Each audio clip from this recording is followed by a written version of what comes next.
Alright everybody, time for some games with Obelisk Combrei. Let's hop into some games. I'm currently a bit in the dumpster. I got into Masters at 35 and I think I'm at like around 150 right now because I tried a couple of random decks and brews and got myself into the dumpster there.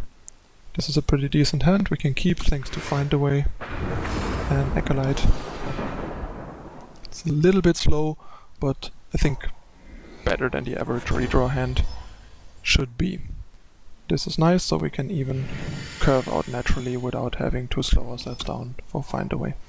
Most likely up against Recano. This actually means it's probably Armory. But we'll see. Most likely it's Armory. Or maybe like red-green Navani Armory, like aggressive Armory. Alright, let's pass the turn.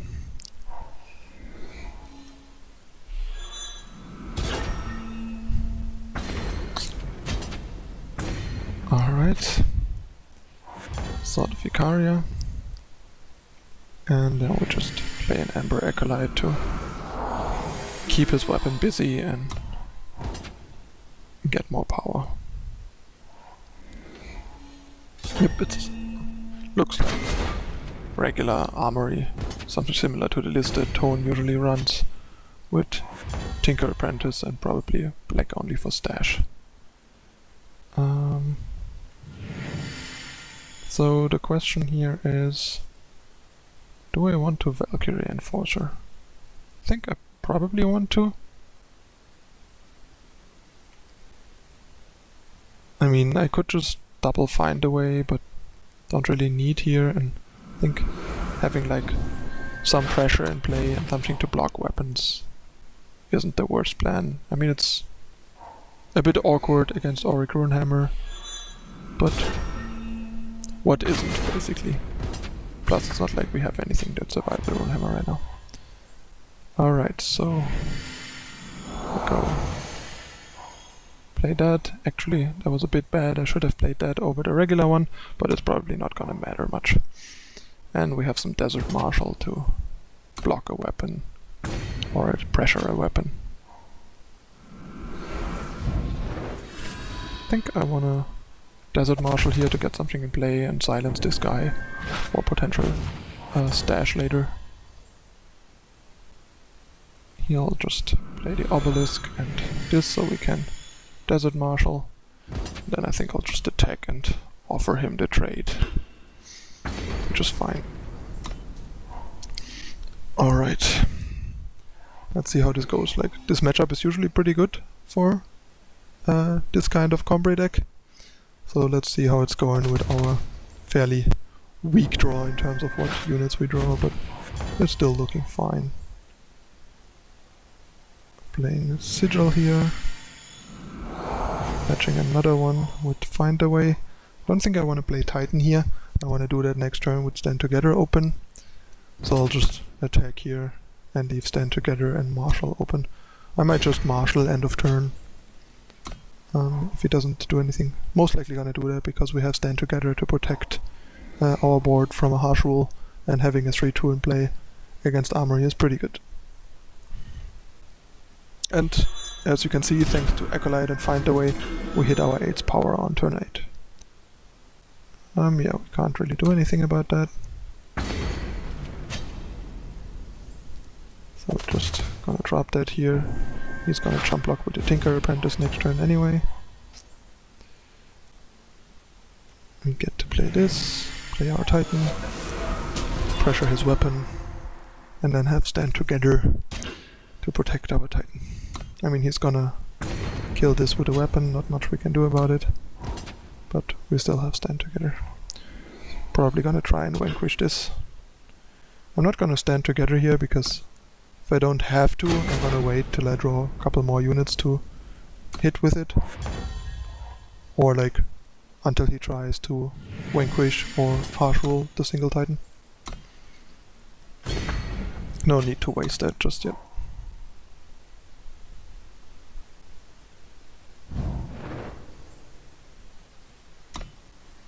To be fair, we were a little heavy on the low impact cards of like a million Desert Marshals for how much power we drew.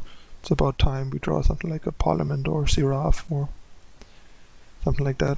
Even an Awakened Student would have been pretty nice. Or an Ember Monument in place of one of these regular sigils, so we're definitely running a bit below average in this game, but that's still more than good enough in this matchup. That is a bit weird to equip, but alright. Feel free. I mean, he's still dead in 2 swings, so I'm not quite getting what the point was of playing Runehammer there. And that's what I meant. They harsh roll, we stand together, they stand down and die. Alright. That's the first game. 1-0 for the Obelisk. Nice chest upgrade. Sweet. And as you could see, the whole get to 8 thing paid off fairly well, with Obelisk making up for it and turning stuff like Acolyte and Desert Marshal into real threats that would have been much worse if we would have only had 7 power. Yep, that's another keep. Mind Twist, this guy for sure played Magic at some point. For anyone that doesn't know it, that's one of the like high impact early cards. Kind of a bit similar to a Sindul's Gift. Basically cost 1 black and X and made your opponent discard X cards at random. Pretty scary card, and there's a lot of people that are named after Magic cards in this game, showing off their origin basically. Alright, so the question here is, what is our opponent on? I'm kind of inclined, since he doesn't have green yet, that even if he is Combrei, it's fine to just play the Seraph and get some pressure going if our opponent has a slow start. I would feel a bit weird to just drop an Acolyte here too conservatively, plus it's not like we have anything to bait answers to Seraph anyway. So rather just hit as hard as we can. Attack with Seraph.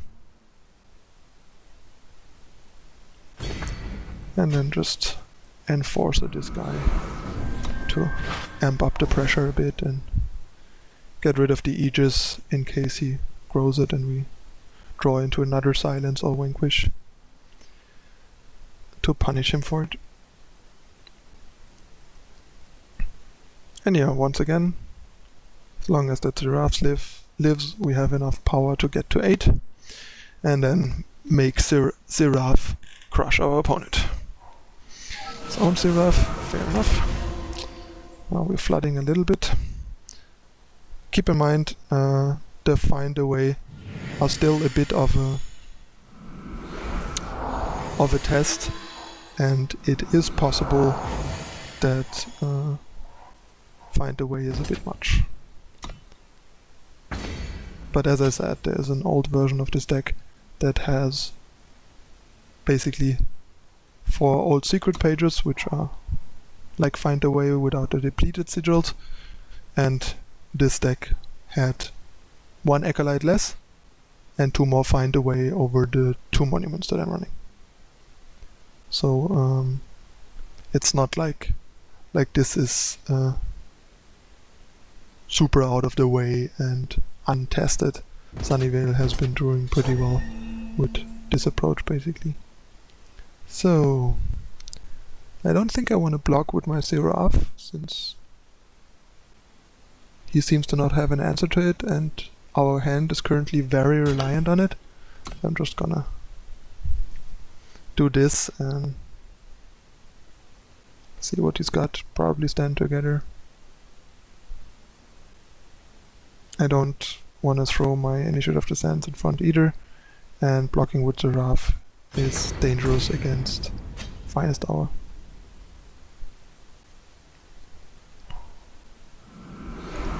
for healer, it's fine. Don't care about that.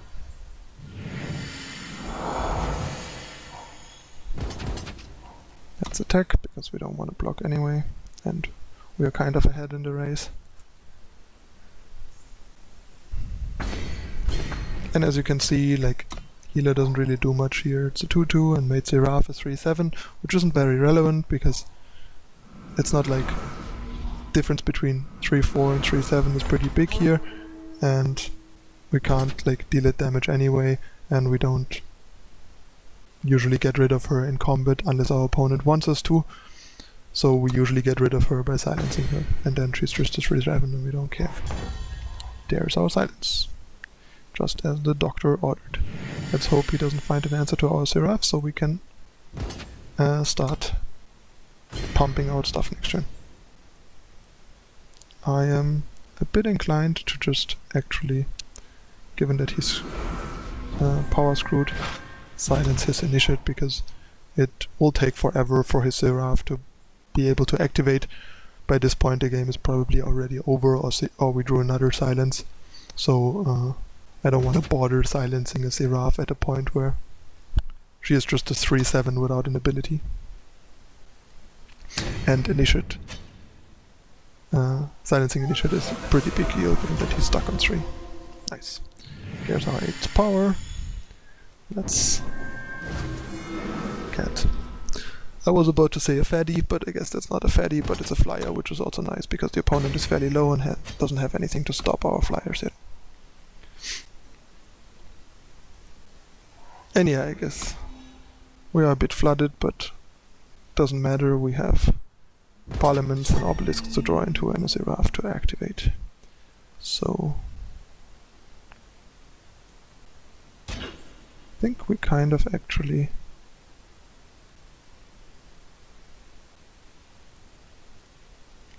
have to block here.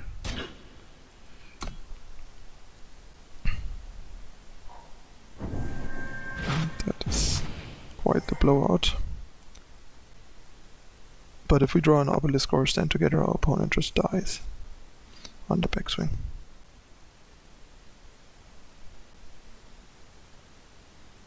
And honestly, the more I think about it, it was really bad that I blocked.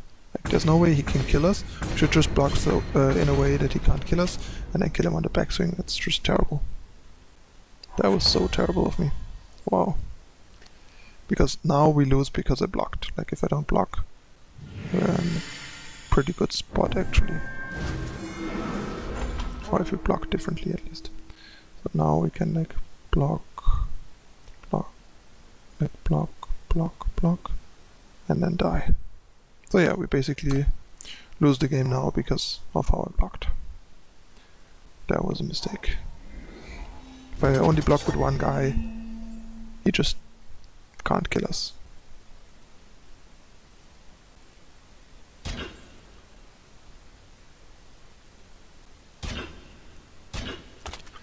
That was a punt.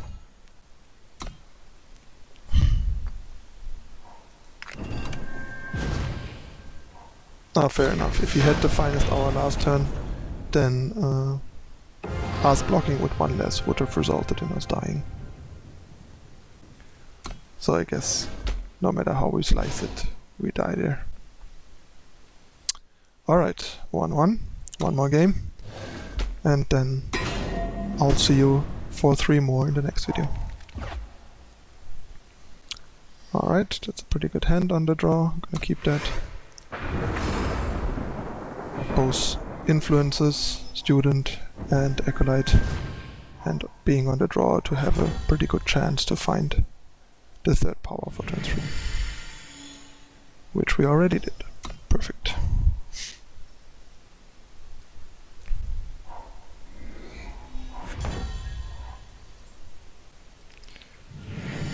Play our student. Pretty nice curve of student into acolyte into obelisk.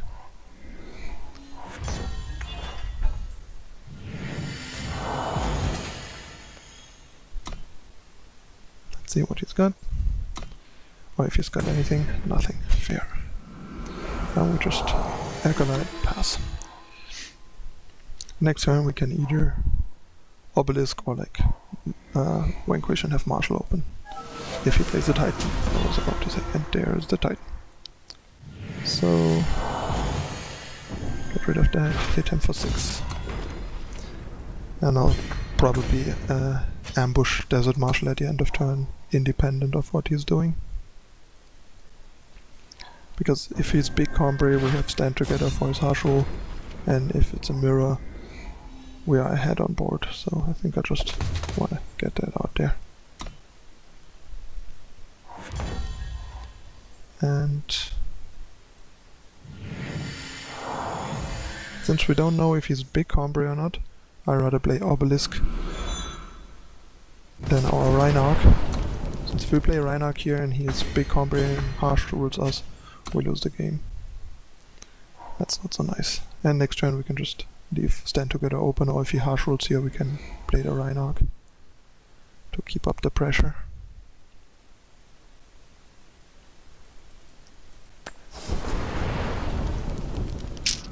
His own Reinarch. Let's see. Okay, so can't really attack and we still don't quite know what he's up to. Kind of feel like...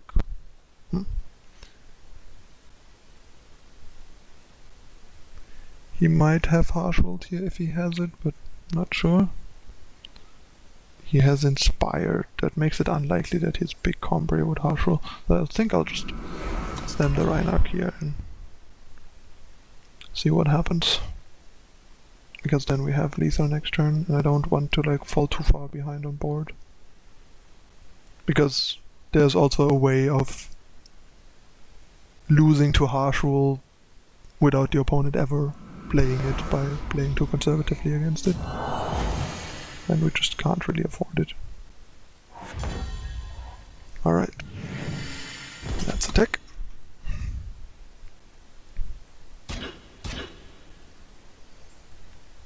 Alright. That's what I expected. We'll cast our own. And then he's screwed. Good game, sir. No recovery. Alright, nice. So we are 2-1, back in the top 150. Yay. Slowly out of the dumpster. That's the first half. Stay tuned for 3 more games in the second part of this series.